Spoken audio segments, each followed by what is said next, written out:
Bisaya! Crispin! Mga anak ko, nasaan na kayo?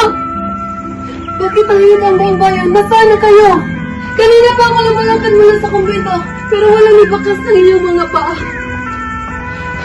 Ano bang ginawa nila sa inyo? Hindi kayo magnanakaw, hindi kayo sinungaling. Mga bata kayo inosente, bakit kayo kailangan pagdusahin? Diyos ko, tawaan niyo ako.